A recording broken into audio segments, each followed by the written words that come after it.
favorite love songs and reminisce the times once again only here at Soulmate Sonata. This is Dreamcar's Soulmate Sonata every Saturday from 2 to 4 in the afternoon on Cool FM. This is your station. This is home.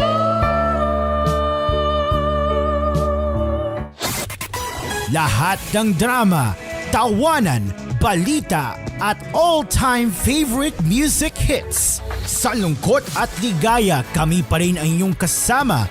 We're the place where you truly belong. Mula sa TVH Group of Networks, ito ang inyong himpilan. Ito ang inyong tahanan. Number 1 sa Mega Manila. You are listening to Cool FM. You are listening to Cool FM. Live from Cool Studios. This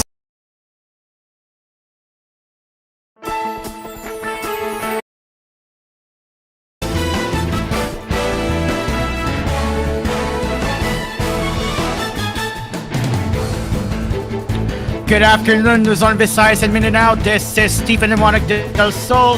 It is now 4:12 p.m. Philippine Standard Time, and you're listening on Cool FM nationwide on and Use Radio 93.1 in Metro Manila on bringing the latest stories that care for you. It has been past 12 minutes since 4 p.m. and we will continue ahead for the entire news. The regional trial court has found a mayor guilty of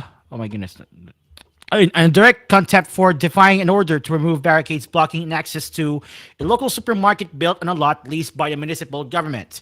Mayor Teresa Aregaldo of Consolacion Town in the Northern Cebu was facing both incarceration and fine for disobeying a court order to remove the barricades at Fuda Savers Mart. Given by the circumstances of the case and the prayers of the petitioners, the court finds that she should be indefinitely incarcerated for disobeying the sale rights until such time she is able to comply with the same, said Judge Merlo Bagano of the Regional Trial Court, Branch 14 in Cebu City. On the alternative, if the respondent mayor has already complied with the assailed writ, she shall be penalized for a fine of 30,000 pesos, the judge added. Bagano's decision was promulgated on December 9, 2024, but copies of the ruling were secured by reporters only on January 8. The inquiry tried but failed to reach Aligaldo for a statement on Thursday, January 9. But according to lawyer Paulo Sucalit, the legal officer of Consolacion Town, the mayor plans to file a motion for reconsideration to contest Bagano's ruling. Sucalit, in a statement, emphasized that the ruling was not yet final and that they would exhaust all legal remedies to challenge the decision. The case was stemmed from a lease dispute between Aligaldo's administration and Fuda Savers Mart in 2023. The supermarket owners alleged that the local authorities had unjustly placed barricades around the leased property. These barricades, they said, blocked access to the property and disrupted their operations.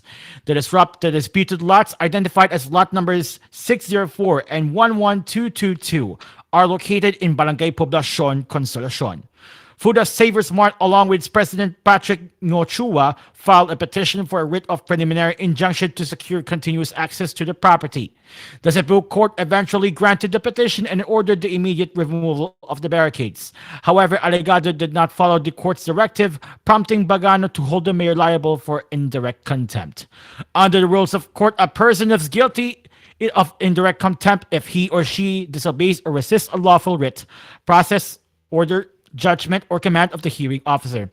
If the respondent is found guilty of indirect contempt, he or she may be punished by a fine not exceeding 30,000 pesos or imprisonment of not more than 6 months or both.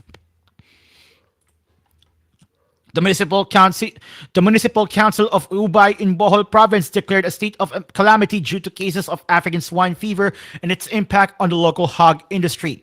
The Municipal Disaster Risk Reduction Management Council, led by Ubay Mayor Constantino Reyes, recommended the declaration to enable the local government to use its calamity funds to assist local hog raisers. The state of calamity declaration was made on Wednesday, January 8. Municipal agriculturist Mariano Doidora said at least 127 pigs in 3 barangays, Los Angeles, San Francisco, and Bulilis, died of ASF as of Wednesday. The outbreak resulted in losses amounting to 100,000 pesos. The three barangays have around 650 households who engage in backyard hog racing.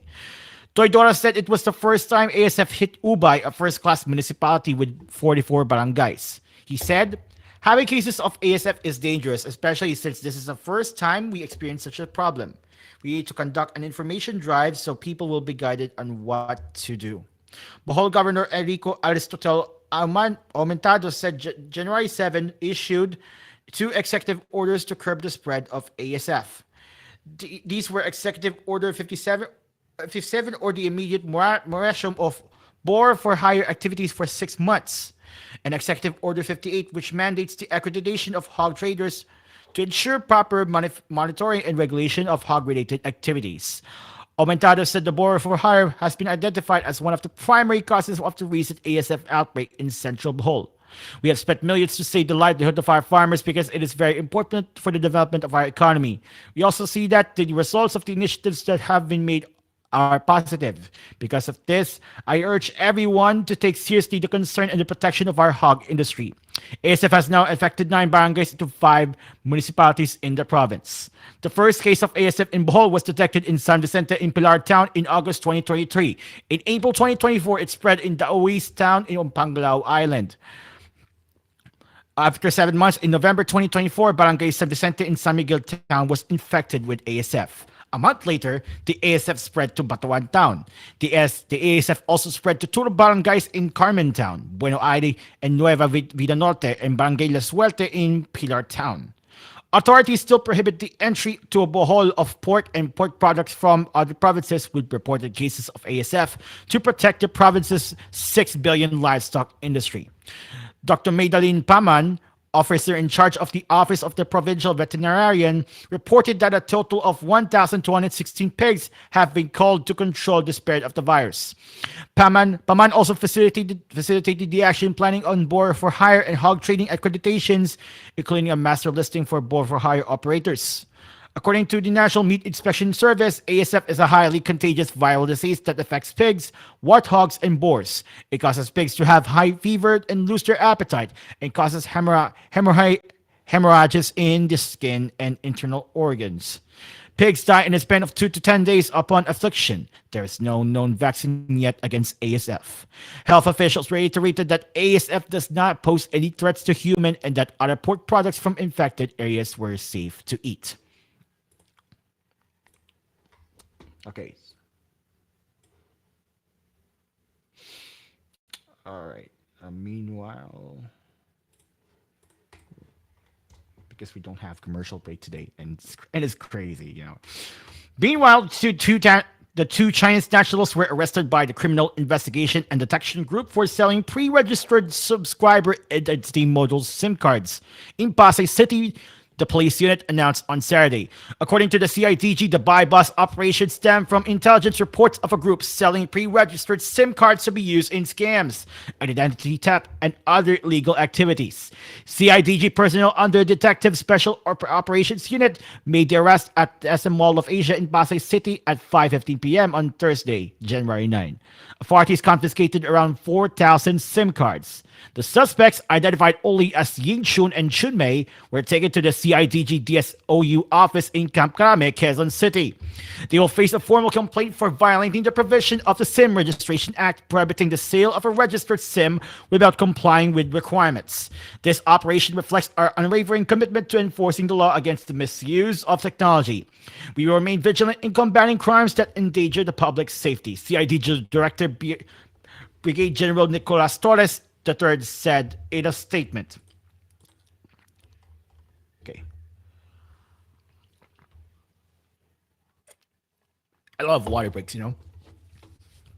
The Iloilo City government will prohibit all political related materials during the Dignagian Festival on January 26 in a bid to highlight the religious aspect of the 57-year-old celebration.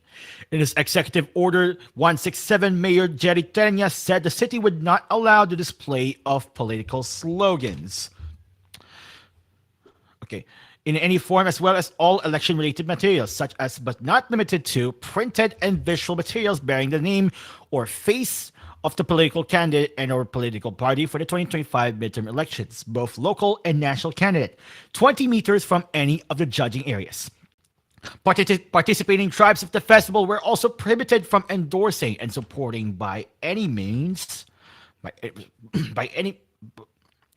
sorry by any means election candidates or political parties. Again, the participating tribes of the festivals were prohibited from endorsing, supporting by any means the election candidates or political parties in the festival.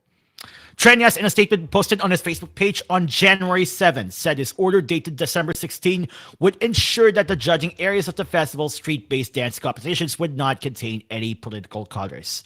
The mayor said, as we prepare for the Dinagyang Festival 2025, let's remember that this celebration is about faith, culture, and community. It is a time to honor Senor Santo Niño, showcase our vibrant traditions, and unite as one people. Political campaign paraphernalia and activities have no place in this religious and social cultural events. Trenyas issued similar orders in 2023 and 2024 despite the attendance of several key political figures every year. First Lady Liza Araneta Marcos, who was part of the faculty at the West Visayas State University College of Law in the city's La Paz district, spoke briefly at the festival's main stage at the Freedom Grandstand in 2023. Speaker Martin Romualdez and Las Piñas representative Camille Villar, who will also run for senatorials in the midterm election, Camille Villar, the two of them are one of the honored guests during the 2024 edition of the festival. The Bayan Panay slammed Trenyas' executive order, which it said it was an assault of the people's right to free speech, peaceful assembly, and freedom of expression. It also accused the city government of hypocrisy, alleging that politicians exploit the festival for early campaigning, according to a statement posted on Facebook on January 3. It added, while election-related materials are prohibited, no measures are in place to prevent candidates from exploiting the festival for political gain. This is not neutrality, but the brazen suppression of dissenting voices while favoring the powerful. Despite the executive order, the group vowed to continue using Dinagyang as a platform to spotlight urgent social issues such as market privatization, transport modernization, and environmental destruction. Bayan Panay said, "We will not allow our voices to be silenced. Dinagyang should amplify the people's calls for justice, aid, and solidarity." The group criticized the commercialization of the Dinagyang Festival, arguing that its cultural and historical significance had been overshadowed by politics and profit. Dinagyang belongs to people, not politicians or those in power. Trenyas has yet to respond in the backlash. This is okay. Let's go to the right here. This is now 4:24 p.m. Philippine Standard Time. This is koolNews at 4. We continue on with the international news today. Let me go as far as because I'm scrolling on USA.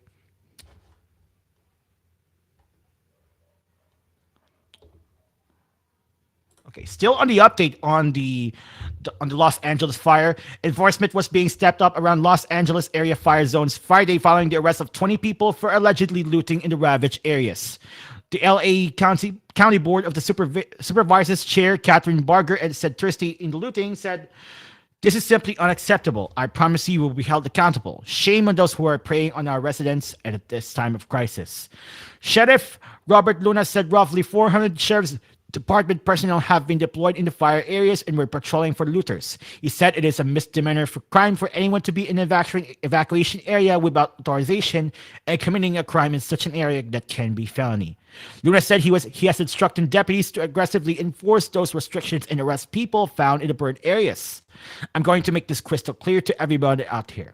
Over last night and this morning, we are up to 20 individuals who chose to go into our areas and deprive these poor people who have been through so much of their property. Absolutely unacceptable. If you are in one of those areas and you do not belong there, you're going to be subject to arrest." I hope that is as clear as I can make it. District Attorney Nathan Hockman said these criminals need to hear an unmistakably clear message that if you want to loot, if you want to commit burglary, if you want to commit grand theft, you will be arrested, you will be prosecuted, and you will be punished to the full extent of the law. These acts are despicable, Hockman said. Late Thursday afternoon, Governor Gavin Newsom announced that he had approved the county's request for deployment of the California National Guard. According to the governor's office, the Guard's members will be stationed at traffic control points to ensure the safety of the surrounding community. In addition, their support helps build capacity of local law enforcement to support their respective areas. Luna said the National Guard members will initially be deployed primarily around the Palisades and Eaton fire-burn areas. He said some area cities, including Santa Monica and Pasadena, have also asked for assistance from Guard members, so the deployment plans could be changed in the coming days. Luna also said his department and county attorneys were working Thursday night on paperwork to implement a formal curfew in areas under evacuation orders or warnings in the fire areas to help crack down on trespassers and looters. The curfew will be in fact from 6 p.m. to 6 a.m., which is 12 hours. Luna said he hoped to have it in place Thursday night, but it might not occur until Friday night.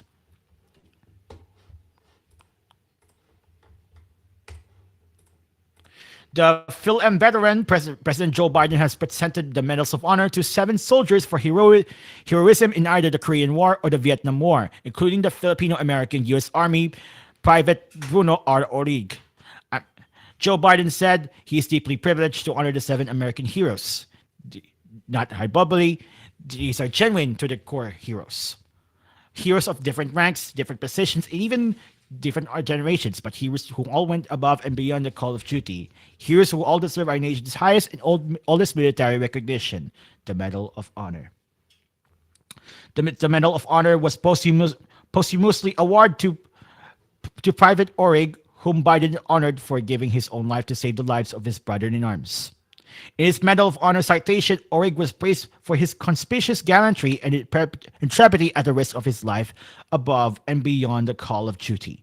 The award, which honored Orig's extraordinary heroism and selfless sacrifice, was accepted by Private Orig's sister, Loretta Orig of Kalihi, Hawaii. Born in Honolulu, Hawaii, to Filipino immigrant parents Hilario and Gregoria, Orig grew up with 7 siblings and his stepfather, Leon Omboy, also a Filipino.